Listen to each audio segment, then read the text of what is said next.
Chapter 1, Fighting for Our Lives. This is not another book about civility.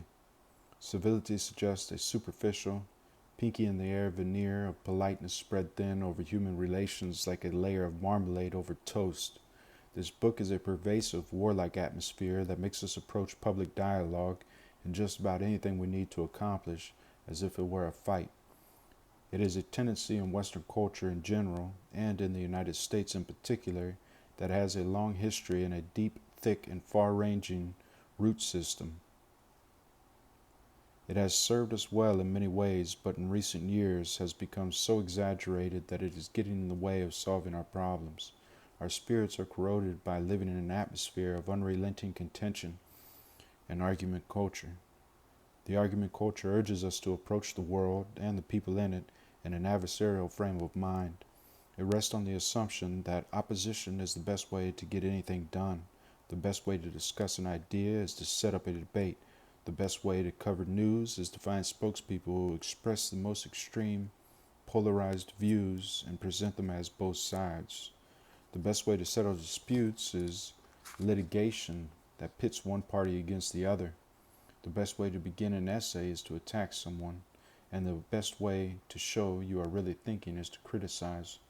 Our public interactions have become more and more like having an argument with a spouse. Conflict can't be avoided in our public lives any more than we can avoid conflict with people we love. One of the great strengths of our society is that we can express these conflicts openly. But just as spouses have to learn ways of settling their differences without inflicting real damage on each other, so we as a society have to find constructive ways of resolving disputes and differences. Public discourse requires making an argument for a point of view, not having an argument, as in having a fight. The war on drugs, the war on cancer, the battle of the sexes, politicians' turf battles. In the argument culture, war metaphors pervade our talk and shape our thinking. Nearly everything is framed as a battle or game in which winning or losing is the main concern. These all have their uses and their place, but they are not the only way, and often not the best way, to understand and approach our world. Conflict and opposition are as necessary as cooperation and agreement, but the scale is off balance, with conflict and opposition overweight.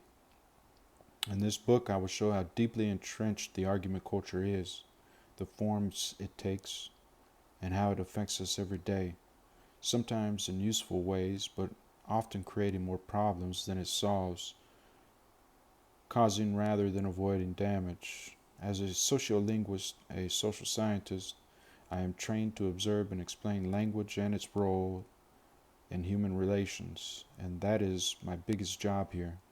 But I will also point toward other ways for us to talk to each other and get things done in our public lives. My interest in the topic of opposition and public discourse intensified in the years following the publication of You Just Don't Understand, my book about communication between women and men. In the first year, I appeared on many television and radio shows and was interviewed for many print articles in newspapers and magazines. For the most part, that coverage was extremely fair, and I was and remain indebted to many journalists who found my ideas interesting enough to make them known to viewers, listeners, and readers. But from time to time, more often than I expected, I encountered producers who insisted on setting up a television show as a fight, either between the host and me or between another guest and me, and print journalists who made multiple phone calls to my colleagues trying to find someone who would criticize my work.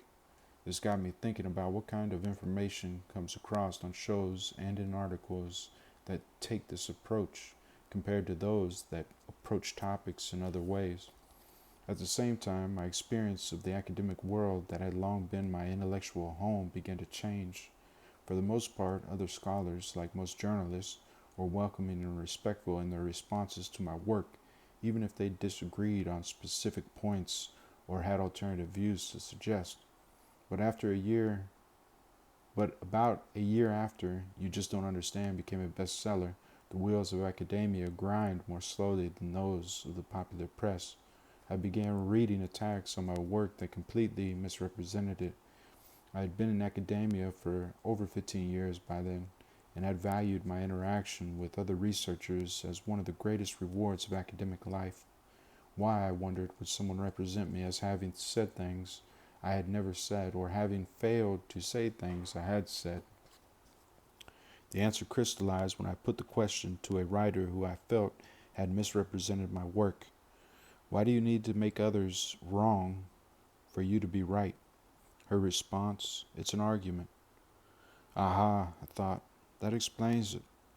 When you're having an argument with someone, your goal is not to listen and understand.